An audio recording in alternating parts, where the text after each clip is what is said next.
Don't do that. Oh, or that. Girl, you know you should not be doing any of that. That's what my brain says to me when I am doing the most, doing too much, trying to do all the things, go out and get all the people, all the customers, and I am headed on a single track express train directly into burnout territory. This episode is perfect for you because we are talking to Alex Schauer, who not only is a successful business owner, but she also is part of a family owned business that specializes in one thing that you'll learn about later on in this episode. If you are really looking to stop the madness and get into doing one thing really well, and have your time back so that you can focus on the other things in your life that are important, then my friend, and myself, this episode is for you. All right, let's go. Welcome to the Flourishing Entrepreneur Podcast with Alea Harris. This is the place where you and your fellow empire-building entrepreneurs come to vanquish the burnout monster and boost your glow and cash flow with energy alignment techniques and tried and true marketing strategies. Since seven figures won't get itself, hit that subscribe button and never miss out on your chance to skyrocket profits, tap into your intuition, and manifest your dreams. And now, your host, Powerhouse Story Brand Certified Guide, award-winning marketer, bioenergetic business coach, and Japanese whiskey lover, Alea Harris. Today's mantra and recalibration strategy actually comes from our guest herself. And inside of the interview, which is going to come in just a little bit, Alex walks through this. But I think that it is incredibly valuable and powerful. So I'm going to break it down here for you first. The purpose of being in an energy centered business or living a life that is for your highest good is to realize that you are perfectly taken care of and you don't have to do all the work. The way that I look at it, it is that in the 100% of things that need to be done, I am really only in charge of 10%. And that 10% is itty bitty compared to the 90% that the universe is in charge of. Unfortunately, a lot of the times we don't act like that. We act like we are in charge of it all, and we struggle and we fight and we scrimp and we claw our way around and out and into situations because we feel like we have to do it all. And that is just not how that needs to work. Instead, I would encourage you to use a mantra that is directly from our guest, Alex Schauer. If it's for me, it comes to me. If it's for me, it comes to me. Say it with me. If it's for me, it comes to me. If it's for me, it comes to me. By saying the mantra and believing that mantra and living it out, you're saying, hey, I realize that I really only have to control about 10% of this, and the rest of this, I can do what Alex is about to talk about, live with my palms up. Right? I can live a life where I am just receiving. I've done the work, I've put in the effort, I put in the intention, I've set everything in motion, and there comes a time when I am done with my portion. So I just live with my palms up, waiting to receive. And that is your recalibration strategy for today. If you need help with other or additional recalibration strategies, feel free to go to flourishmarketing.co/recalibrate and dive in because there's a lot of juiciness there. But if you are able to just get it into your head and your heart that if it is for you, it will come to you, life will be that much easier. You'll look for opportunities for things to come your way. You will be that much better of a manifester in your life and your business, and you'll live that palms up lifestyle. Well, Alex is talking about a lot of that inside of her interview. and she knows about that lifestyle hands on. Alex is the founder of Schauer Branding Co. She is a multiple six figure business owner. And she also is a fellow StoryBrand certified guide.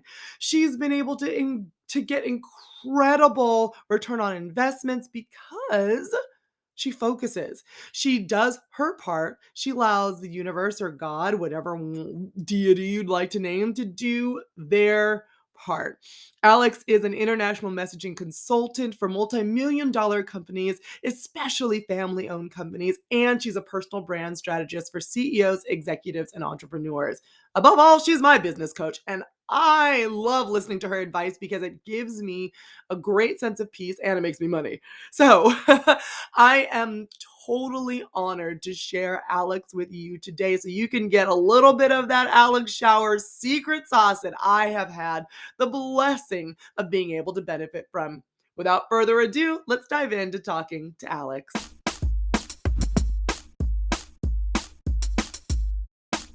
Hey, Alex, thank you so much for joining us here on the Flourishing Entrepreneur podcast. I'm so happy to be here. So people don't know that I've been talking about you because I don't actually think that I've been saying your name, but I'll say things like, well, my business coach told me to do this. I didn't want to do it. I did it. It was fabulous. Or every coach should have a coach. I have a coach. Yeah. You are said coach. Yeah. Proudly. I am proudly that position. So I'm just so glad that you're here because truthfully, this is for, I guess it's like really a pretense that I have here for everybody else. I am planning on taking copious notes. Well, I will do my best. Your best is more than good enough.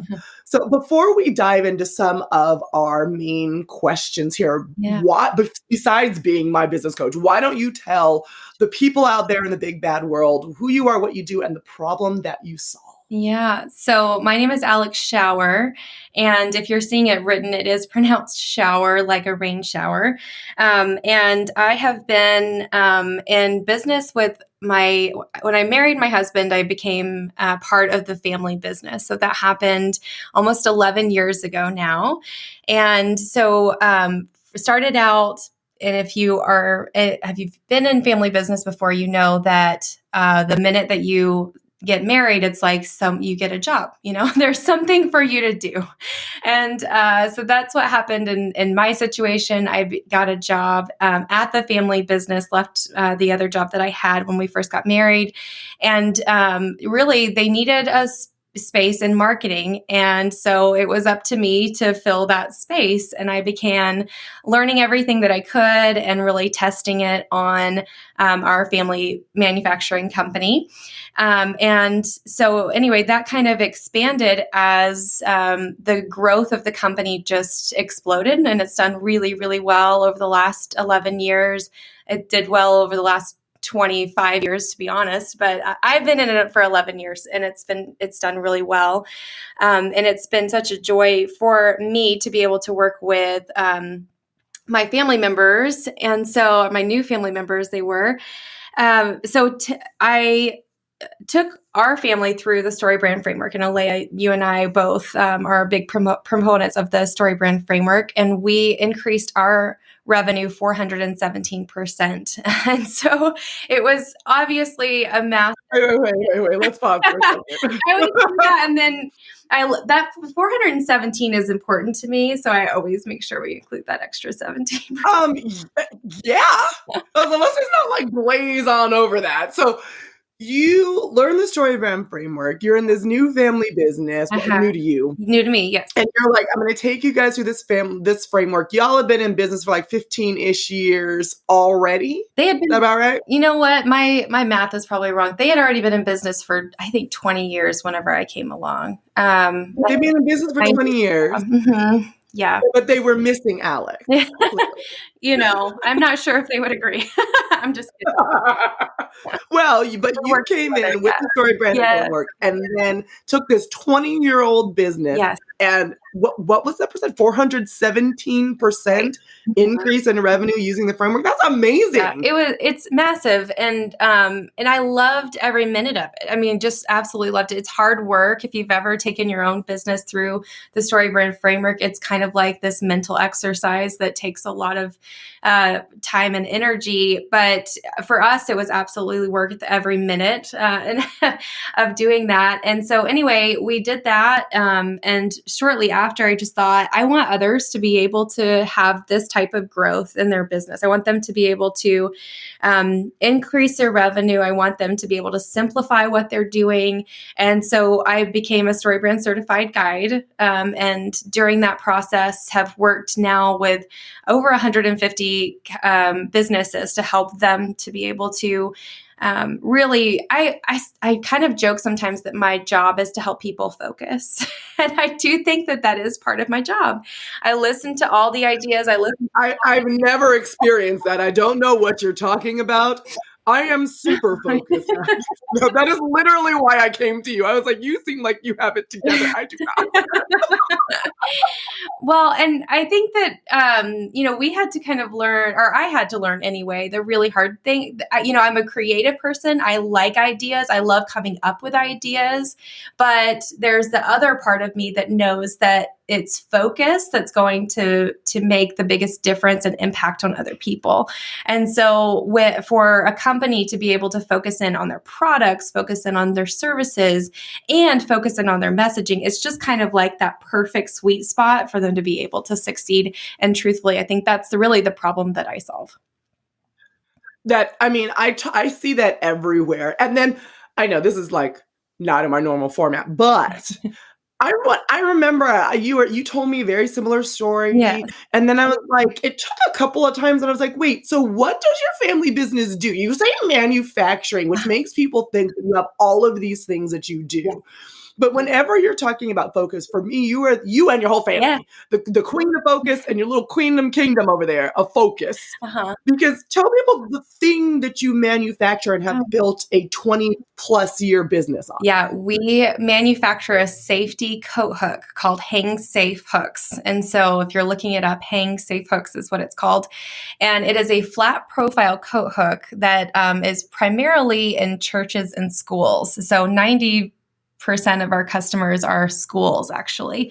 And part of the story that we talked about that day was that we actually had other products. We had a corner shelf. We still do. We still have a corner shelf. We had shelving that went along with the hooks, and we still have purchases for those. But primarily, our business and the work that we do is selling these safety coat hooks.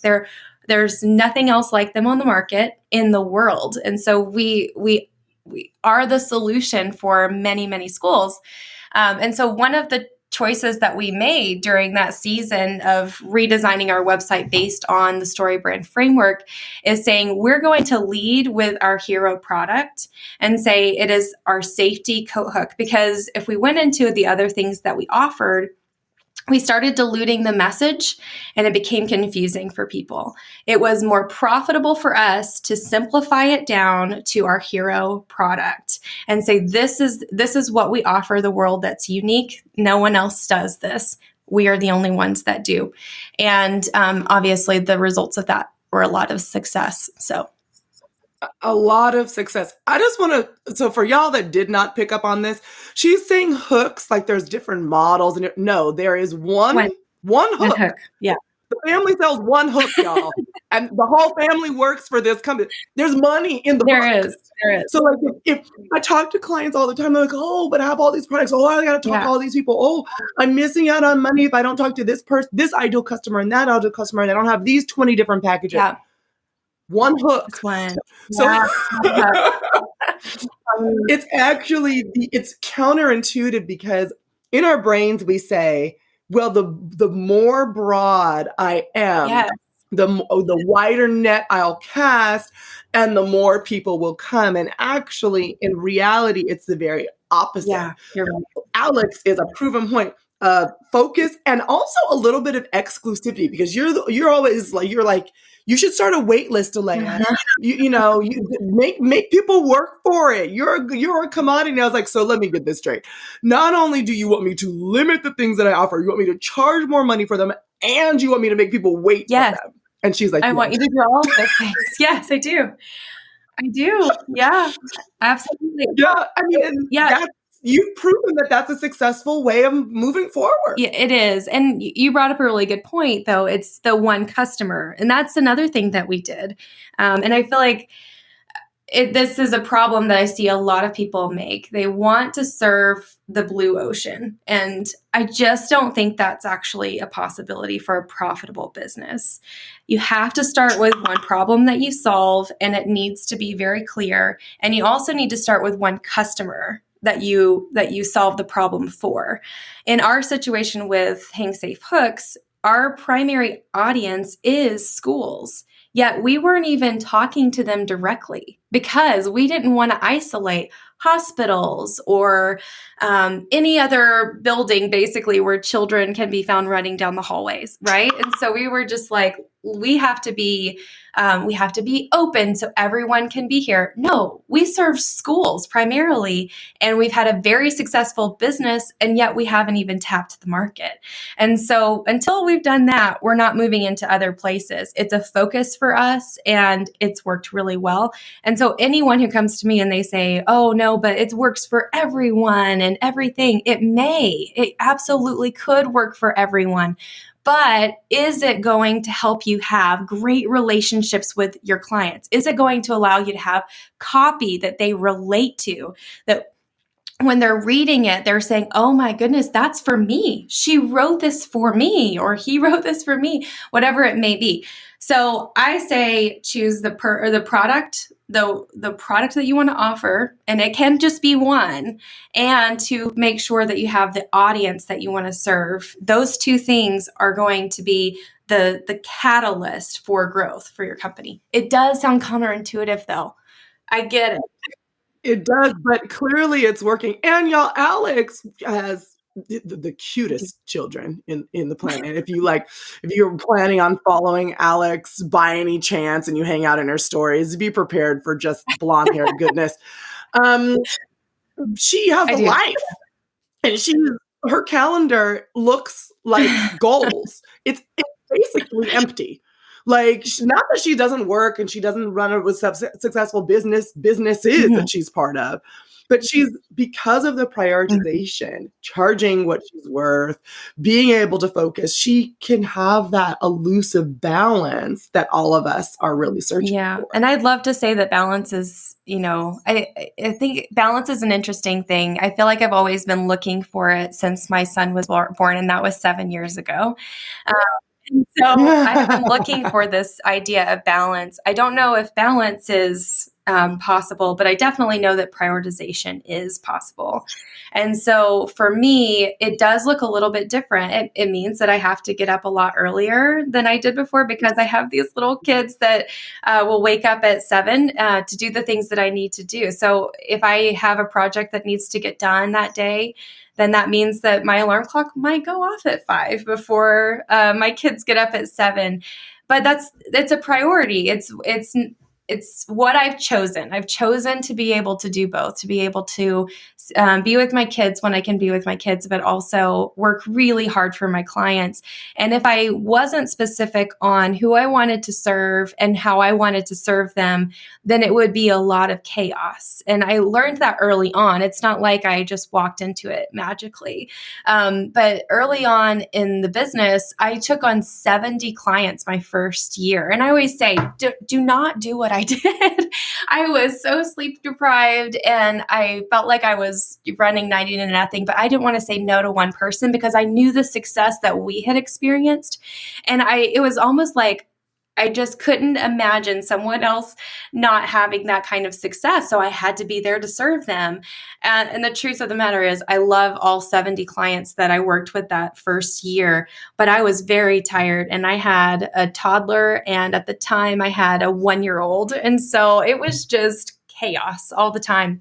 And I knew something had to change. So my second year, I didn't take on 70. I think I took on maybe 20 that year. So if you're looking at my 150 clients that I've had over the last 4 years, 70 of those were in my first year. Ever since then, it's longevity with clients that I focus on. I love to work with people long term. I love to serve people long term, which means I can't take on 70 clients in a year anymore. But what I can do is I can connect with them with people that I trust. If I'm not the person to do it, if it's not the product that I offer, I know the best people. And I can make that introduction. And there's a lot of peace with that. It's a hard decision to make when you really want to serve people, but there's peace there. You went from 70 clients to 20 clients, but it doesn't just happen. And it sounds to me like you had like this realization, like this ain't gonna work. So how did you then do that? What it sounds like you were in burnout. What are the tips that you have for yourself that you did or for others to move from that burnout place to that simpler, more prioritized? Well, part of that was I raised my prices. And so I realized, and this is a no, if you're looking at your sales, your close rate, and it is too high. So let's just say you have a 90% close rate, your prices are too low. So they have to be raised. It isn't because you're a great salesperson like I thought I was.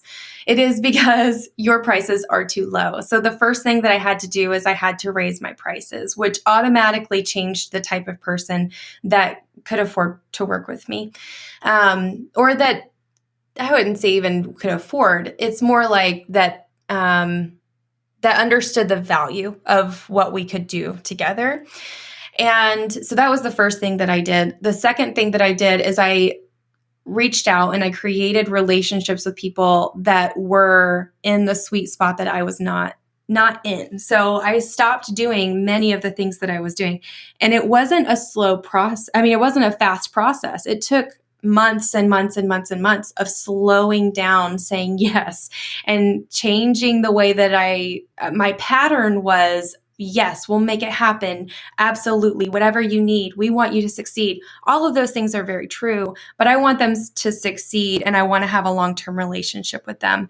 And to be able to do that, it means that sometimes I'm going to have to bring in someone else to be able to do the work. And so sometimes it was passing it off to colleagues that I trusted to be able to take care of them and knowing that that's okay. It's okay to say no. And actually, it's probably the better thing to do. The better thing to do is to give someone who's not in my sweet spot or my ideal client to someone who it will be their ideal client.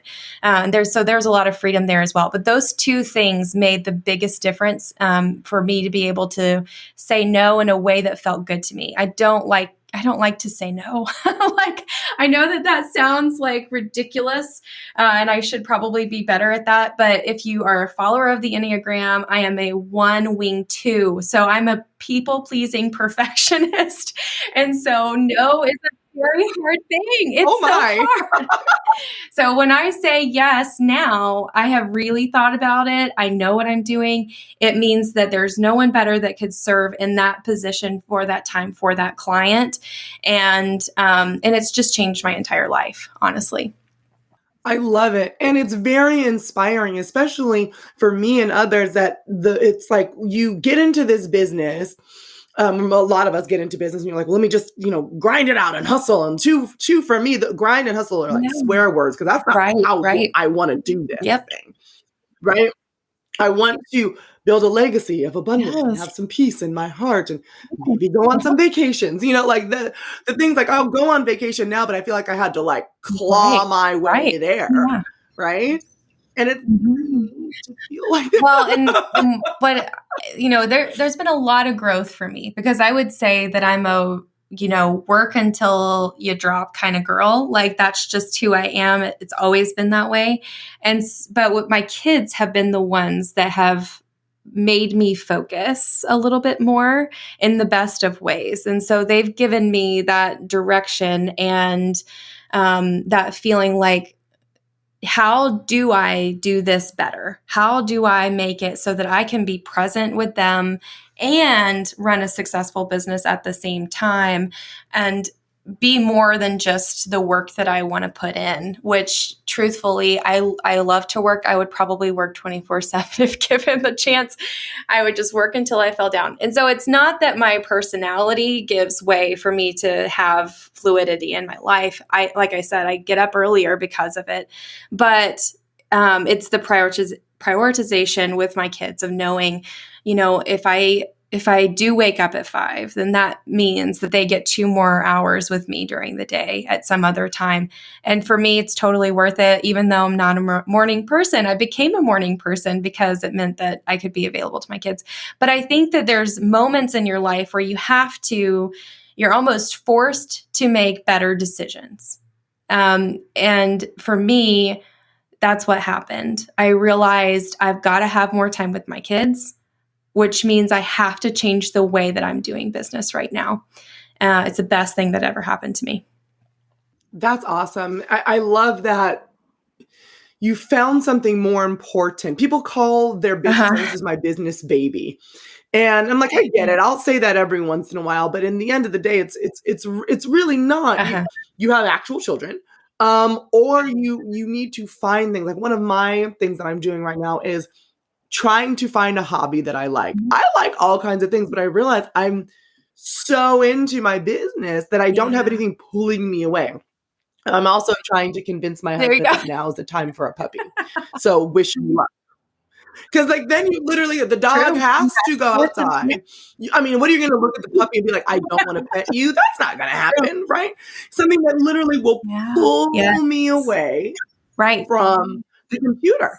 Because I'm like you. I will just be like, let's do this thing. I don't care. Oh, my eyes are blurry. It's fine. Just use some eye drops. Let's just keep it put. That's not the life.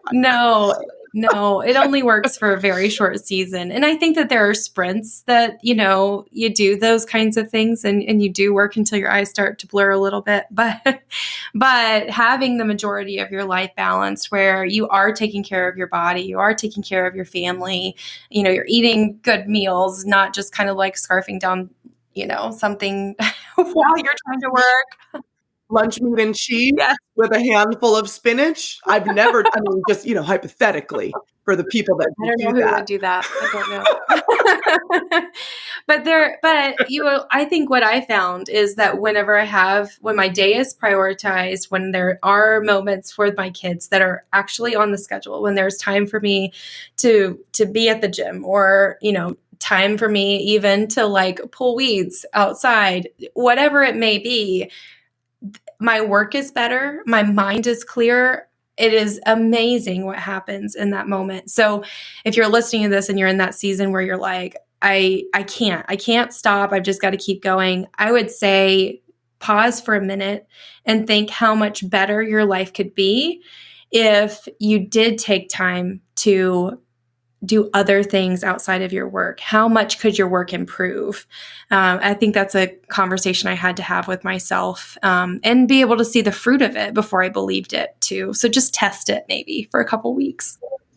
Yeah, test. And did you have that conversation with yourself when you were in that 70 client first year? Is that kind of when that conversation happened? Yeah, I think I even told my husband, I was like, I just can't do this anymore. Like this is not healthy. It's not it's not good for anyone in this situation. I've got to do this better, and I know I can. I just didn't know exactly how. Looking back, it was a pretty easy road to walk, but I'm looking at it with hindsight, and so that helps obviously. But in the moment, I had no idea how I could do it and keep my income. And that was terrifying, to be honest. Yeah. You don't want to lose your income. No, that's the opposite of entrepreneurship is losing income. That's right. It felt like I was going to have to do that. And then I started looking at things differently. And the first thing that changed was my pricing structure. And then from there, I just started finding new ways. But yes, the conversation had to happen where I was like, you have to make a change. You can't continue to do this anymore. How did you get over that fear of, oh my gosh, I'm going to lose the customers, I'm going to be broke, and we're going to end up, selling the house, all of the things that you think about, right? That's a really good question. I don't know if that fear totally goes away. I think that there's still a little bit of it that still lingers. But my sister actually told me this. I have an entrepreneur sister as well. So she and I talk a lot about business and everything. And she gave me this concept of living palms up, which is this idea that nothing in my hands I have to grasp for, but I live with my hands palm up and palms up. And so if it comes to me, it comes to me. If it doesn't come to me, it doesn't come to me, but I don't struggle anymore for it. And that was probably the biggest change in me, where I thought, we're like I made changes to the business and everything like that, but internally I had to change my posture. I was living where I was like, I need to help all these people, and I feel like I'm in a boat trying to save people from failing businesses and stuff. But my sister said I learned to live palms up, and I leaned into that. And I feel like every time I start to get frazzled, or I start to feel that anxiety rise up, like, what if it all goes away tomorrow kind of idea. Instead, I literally turn my palms up, and I just say, I'm going to live palms up. If it comes to me, it comes to me. If it doesn't, it's not for me. And so anyway, that was probably the biggest shift in my mindset over it. See, I told y'all thought I was playing around, that Alex was going to come and like, oh no, she's not going to help me. I'm being a little cute. No, I'm sitting here with my palms up, like, come on, let's rub them together. Let's do this thing. Yeah. That was super powerful. I love that. It will change life. Yeah. So we live palms up, and you said if it's for me, it's meant to be. Yeah, it will come. It comes to me. I mean, and it comes to me. If it's for me, it comes to me. Yeah, that's right. Yeah, and that doesn't take away all of the marketing. I mean, I love marketing. I love it. I love every part of it. I believe your business structure needs to be in place. I believe that you need to have all of the things. Your sales funnel is strong. All of those opportunities, you need to make room for it to get there. But then once you've done all that you can do, instead of striving and struggling and doing this, like, how are we going to make it work? It's just a different posture. I'm going to live palms up. Wow. So it's you set the wish and the desire. You set up the structures around to support that. You've done what you can, and then you take a step back and you say, I've done all I can. Now, universe, God, whoever you want to say, basically take the rest. Yes. Yeah. And you realize where your job is and where your job ends. Yeah. This is the bottom of my job description. I've done it already. Yeah. And you take your palms and you live palms up. I love it. Yeah. And Mark, I don't know if you know the name Mark Batterson, but he wrote a book years ago. And in it, he said, I'm going to work like it depends on me, but I'm going to pray like it depends on God.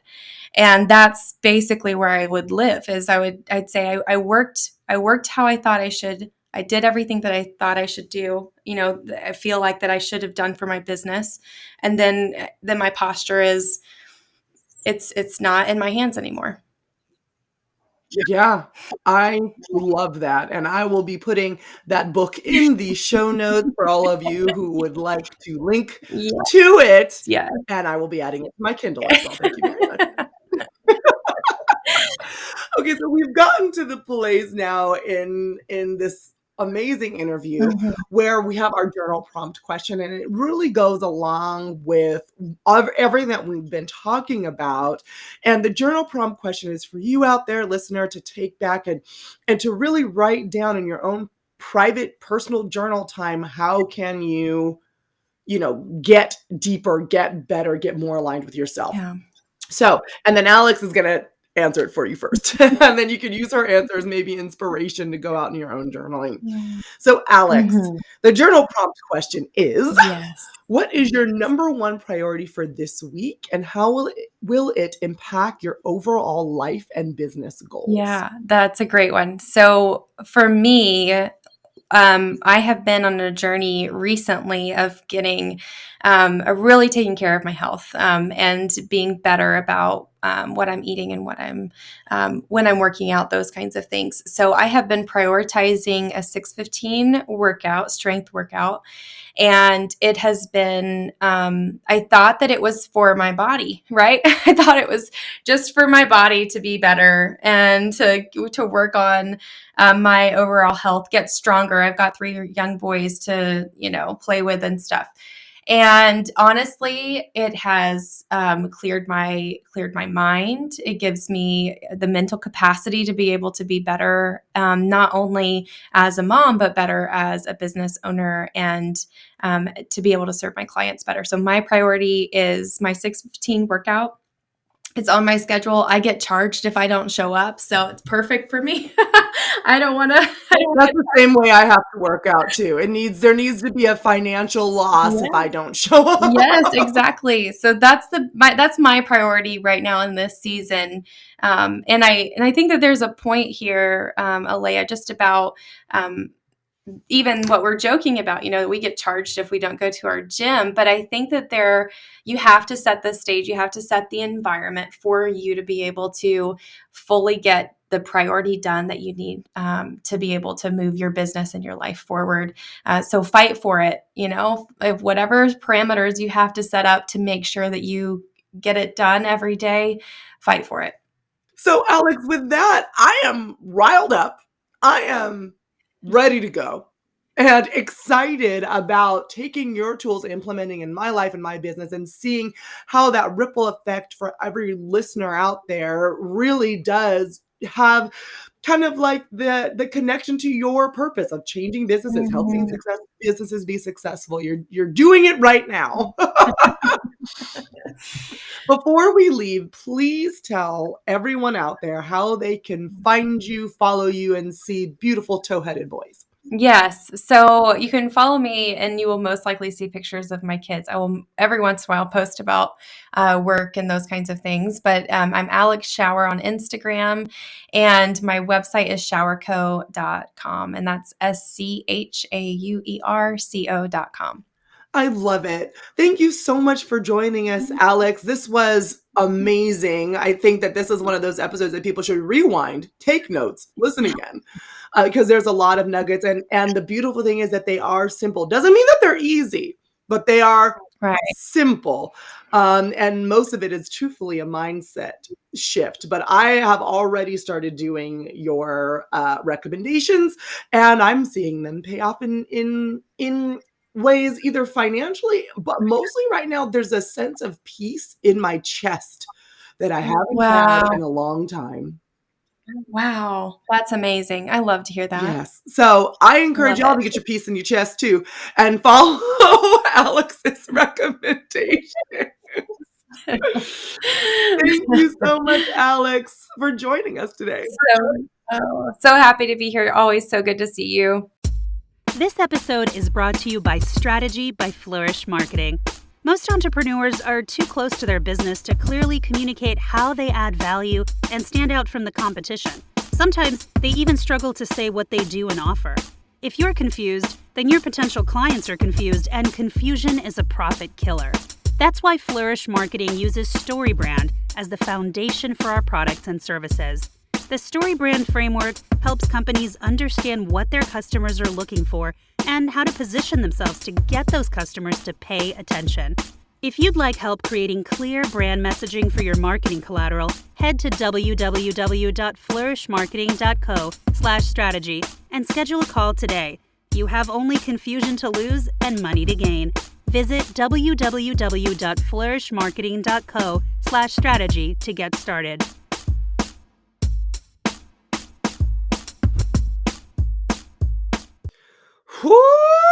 I hope you were taking notes. She was dropping truth bombs left and right. Her biggest things: focus to make an impact. Don't be afraid of being exclusive, and don't try to serve that big blue ocean. Start with one problem and one customer, prioritize and raise your prices so that you can also live that palms up lifestyle. Wowee. I know that I took a lot away from it. And in the back of my mind, when Alex was talking, I was saying to myself, well, I'm going to change this. I'm going to change that. Are my palms up, or are they kind of like down, or are they down typing on the keyboard? Because I'm thinking I have to work for it so hard. I'm definitely going to live that palms up lifestyle. And I love the quote from Mark Batterson that she included: work like it depends on you, pray like it depends on God. Whether you're praying to God, Allah, Jehovah, Jesus, the light, the universe, spirit, Father, Mother, God, whatever you pray to or don't pray to, just realize that, my friend, there's a sense of peace that comes when you realize that you just got to work that 10% and let it go. Let the rest of that go. I've enjoyed spending time with you today. I know that this has been an amazing episode with Alex Schauer. If you want more brain gems, life advice, strategies to have a flourishing business and life, be sure to listen here on the Flourishing Entrepreneur podcast every Wednesday. Also, click subscribe and leave that good old 5-star review. Until next time, my name is Alex Harris, your host of the Flourishing Entrepreneur podcast and CEO of Flourish Marketing. I will see you soon, and I'm sending you lots of love, light, and abundance. Bye for now. Thank you for listening to this episode of the Flourishing Entrepreneur Podcast with Alex Harris. Dive into the show notes at www.flourishmarketing.co/podcast and connect with Alex at Flourishing Entrepreneur on Instagram. Vibing with what you hear? Leave a 5-star review to spread the love, and be sure to click subscribe. From the entire Flourish Marketing team, we wish you love, light, and abundance. See you next time.